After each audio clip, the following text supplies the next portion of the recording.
Hello! So, I'm back here with a more digital signal processing type camera now. Let's take a gander at what we have here. This is this massive broadcast-esque Sony DV era, like regular sized DV, which stands for digital video camera, which has a pretty whopper of a lens and a lot of really fine-tuning controls on here. This one, I'm going out S-video on this one. The last one I was going out just regular composite. So, some notes on what the difference between like different kinds of like outputs are. So, S-video is a way to transmit a composite signal. The difference between going out on RCA with composite or BNC composite and S-video is that the chrominance and luminance channels are separated. So you can actually get noticeably sharper distinction between the blacks and whites when you're using S-video versus BNC or RCA, like single channel composite things, because there's no chance of any sort of like bleed through between the chrominance and the luminance channels. That's as much as I understand about it. As always, like everything I'm saying could be like complete and total nonsense, and feel free to like note that in the comments to this if you so desire. But yeah, there's also component, which is where the composite signal is separated, so Y, PB, and PR are all in different channels too. You're less likely to come across native like things that are set up for component, and there's sort of a little bit of instability in that signal, I've noticed, at least in terms of trying to capture component, where you kind of have like it just gets unsynced, especially when you're doing really like jittery like feedback stuff. And it doesn't really, it's slightly more difficult to bring the three separate channels together. But yeah, it can be really fun to play with. But yeah, so same setup. I'm using the giant consumer TV right now. And what I wanted to show you, part of what I wanted to show you with this camera is what you can do with more control over focusing and iris. Because this camera has a really, really nice lens where you look at, this is me messing around with the focus. So we can get like stuff that is so fine that it's barely even able to see it, and super, super mega blobby too. So having some nice blobs is really nice. I'm going to play around with the iris as well. You see, we were seeing some interlacing stuff, and I'm kind of curious how the interlacing stuff is capturing. Let me see if I can isolate some interlacing business here. Oh well, if I come across it again, I'll mention it. Oh yeah, so there's a little bit.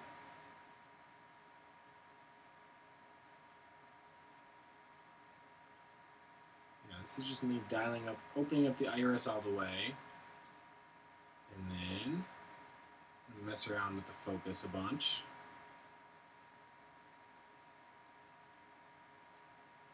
So, iris open, and it's all just the uninverted channel. As I close down the iris, we get that color inversion is popping back out again. So I left the color inversion on. Let me try to see how much worms I can get and then play around with the color on the mixer again. So this is kind of an insane amount of detail for this kind of a setup. This is sort of one of the other nice things about playing with digital cameras and analog screens, is you can get this fast moving feedback with really, really crazy detail. Something else, I'm not sure if you can notice it, but I definitely can. There's banding in the background. that's a really coarse moire that is happening.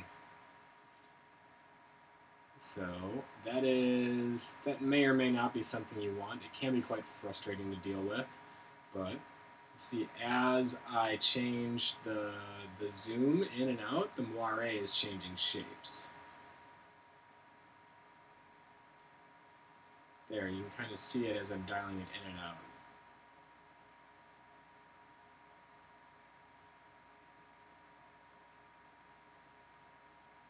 Oh, there's some interlacing stuff.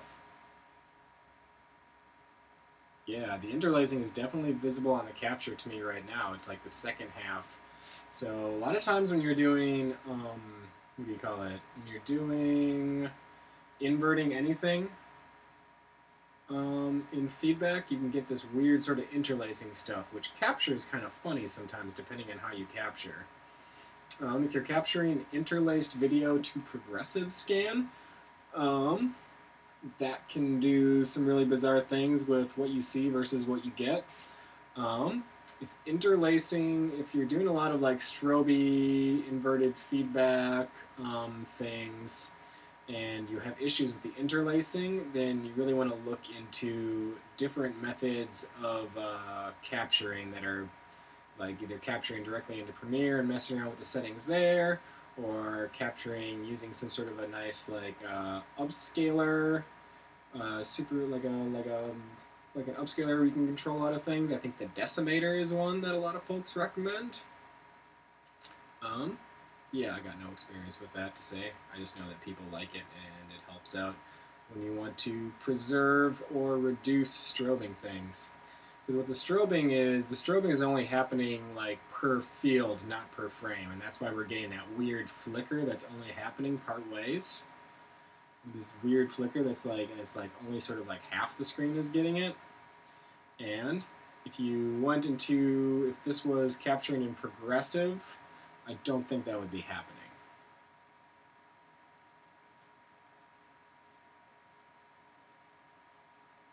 And it seems to only want to go, it's like just like halfway down the screen, right there. And as I move the camera down, that the place where it wants to like do that interlacing thing like disappear or like shifts with the camera. Weird. But I really like this mode right now. Is pretty interesting. Let me play around with some more of the settings on this and see what sort of different things happen. So I'm going to dial down the Y gain on here. Let me try the opposite thing where I dial down Y gain and dial up the setup. Whoa.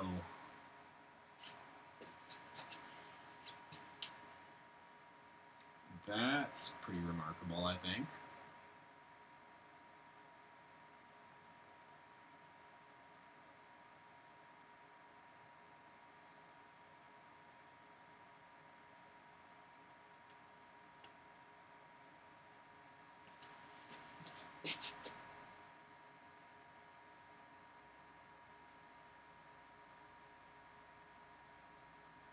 This is pretty soothing right now. This is a soothing tunnel to be in.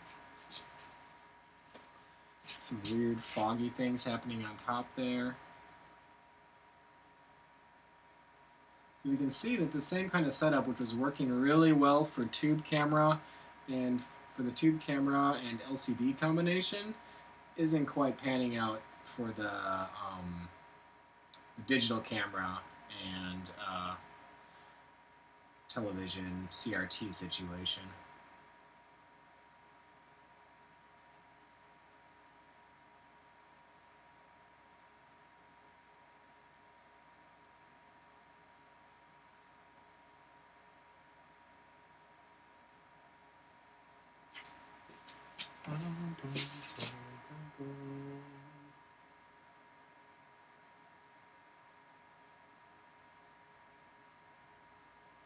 Ooh, this is pretty nice.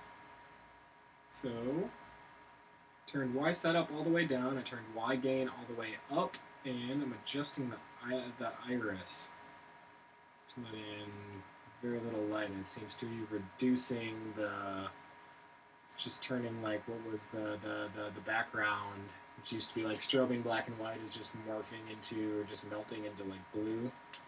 See, as I open up the iris more, there's a sweet spot where it just sort of slows down, goes into blue, and lets you sort of paint the rest with the reaction diffusion worms. Let me see if I can get thicker worms.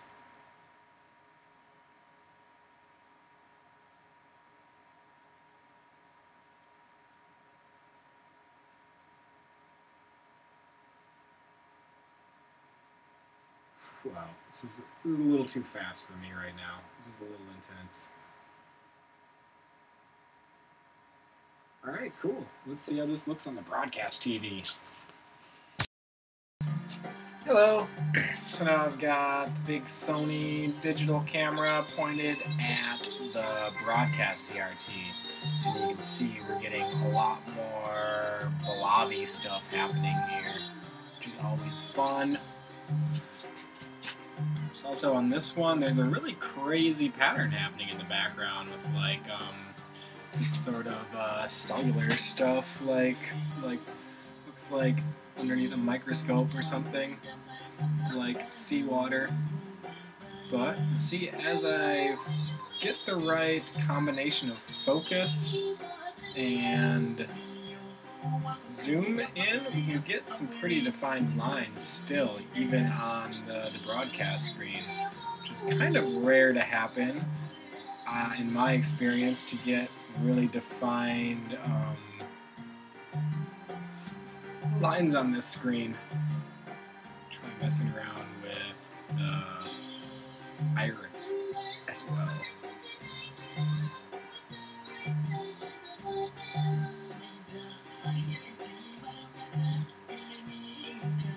Yeah, this is pretty fine control of the lines.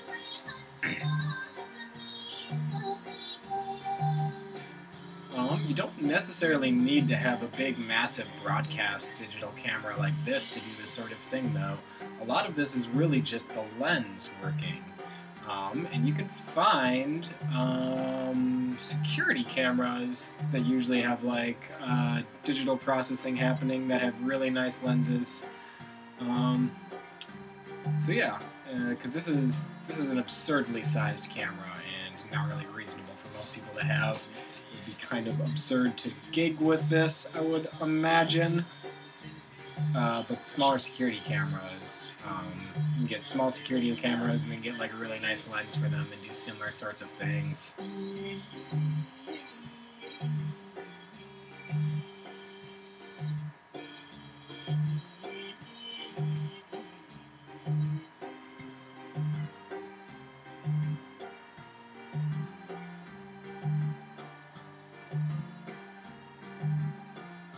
My favorite part about this setup is when you get everything just right and it sort of like flobs all over the background and leaves little shadows in there.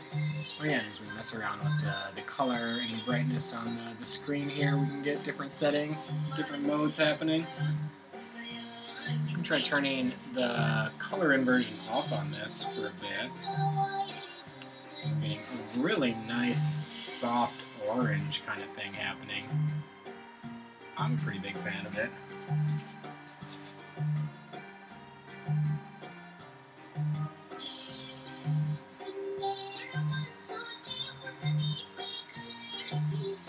This specific setup is pretty nice with the pink in one channel and the blue in another.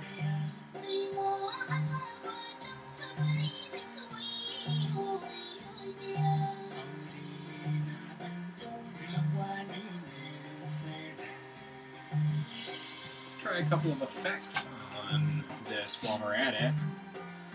We dial in. Yeah, decay dialed in. You can turn off the decay and speed things up a bit. So when you speed things up, you can see how the blobs on channel 2 are leaving ripples in channel 1. Oh, holy crap. Holy crap. Let me get a more coarse blob and then we can kind of see that more.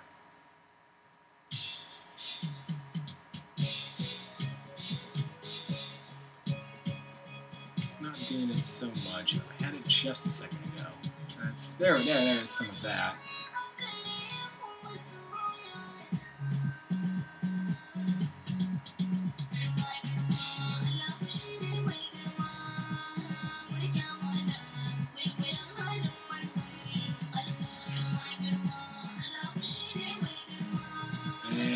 There, that's what I'm talking about. You get ripples.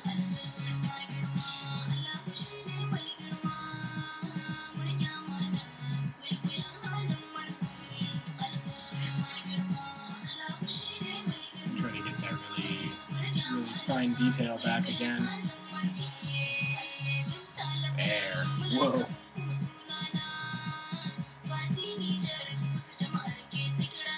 Now I'm dialing up the delay a bit. Trying to see how much of this, what's the trade-off between complex patterns and delay.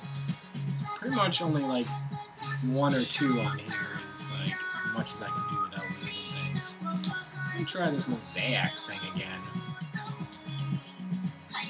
Try just wide mosaic.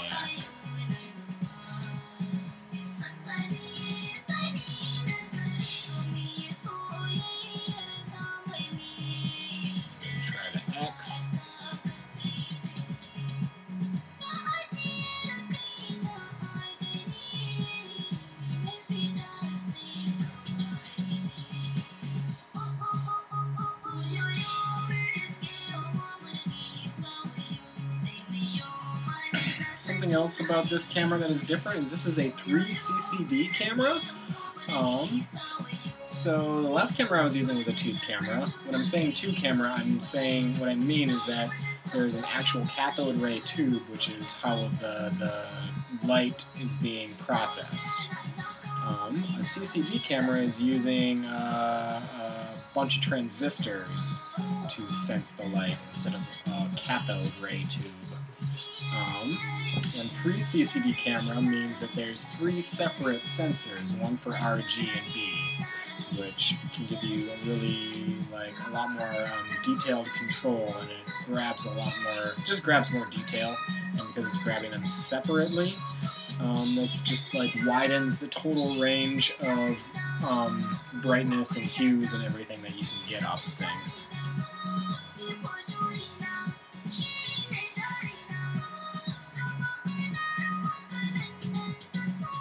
So, there's also a fun thing on this mixer here where you can defocus things inside of the mixer. You can do DSP focus. So trying that out, you can see that by defocusing the one channel but keeping the other channel focused, I can get really big blobs that leave a lot of ripples. That's kind of what I was trying to get before, but the problem was that the focus was on both channels. I wanted to keep the same amount of focus on the inverted channel.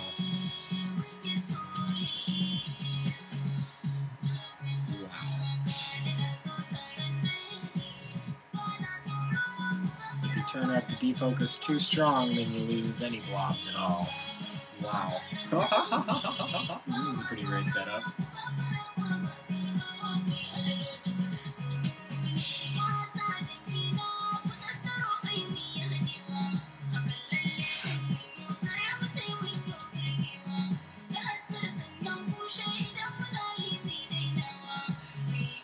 Fun you can do is then opening and closing the iris, just kind of snapping off bits of these blobs to drift into the middle.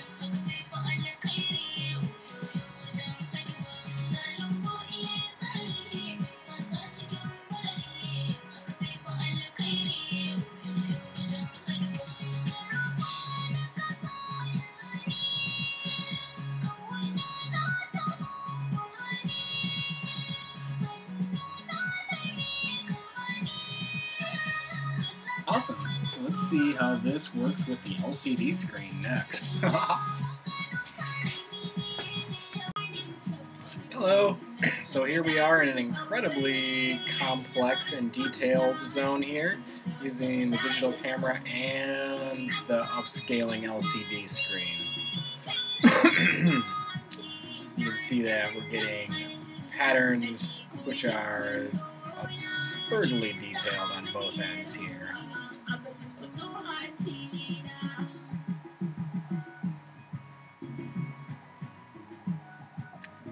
Playing with opening and closing the iris right now and just trying to capture that like exact moment where you get these worms forming, and that's something which really helps to dial in and out an iris to get.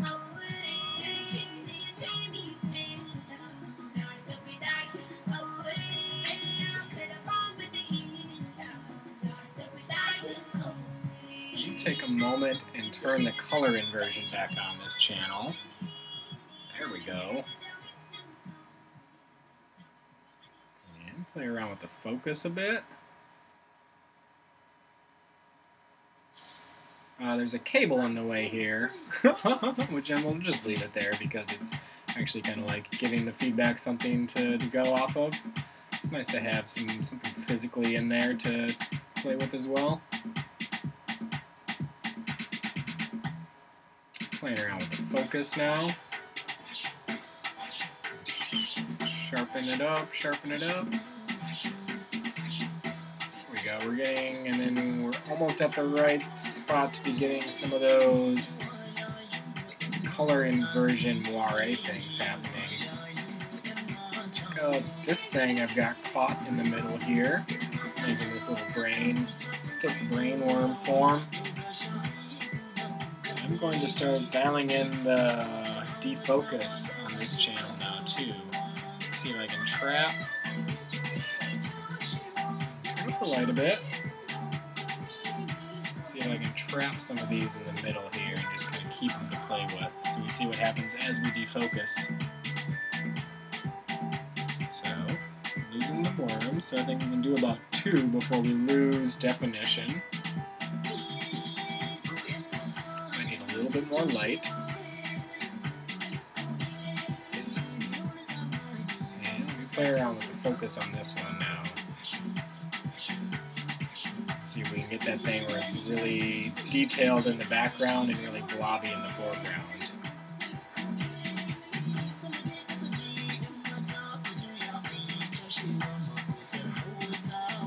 Yeah.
Turned off the defocusing thing.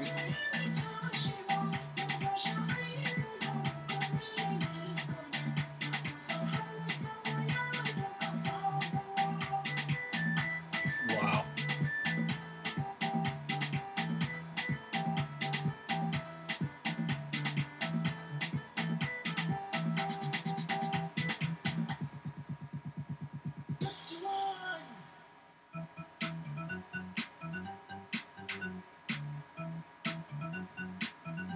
Ha.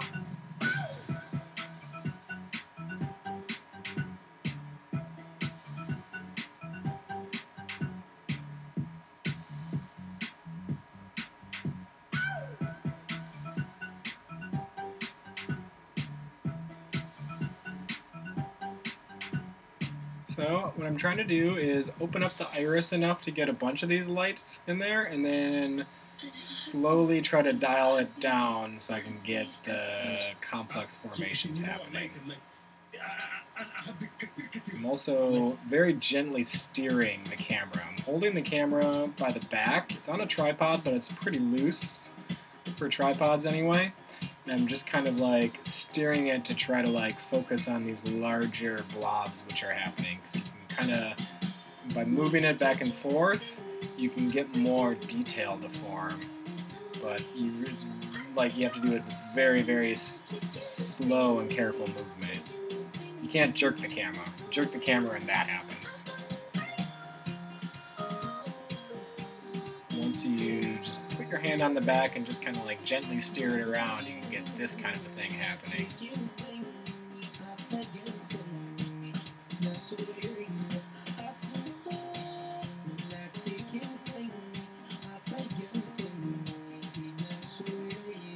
Once you get enough light, and you can get like a good zoom going. Let's see if I can do this properly.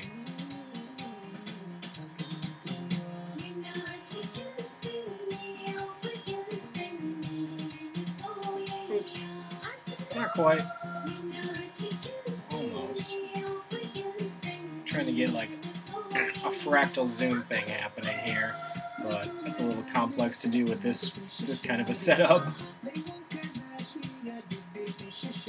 Alright, awesome. So we tried a lot of variations of this thing.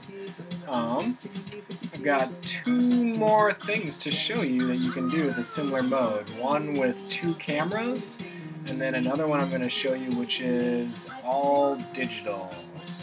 So, yeah, stay tuned.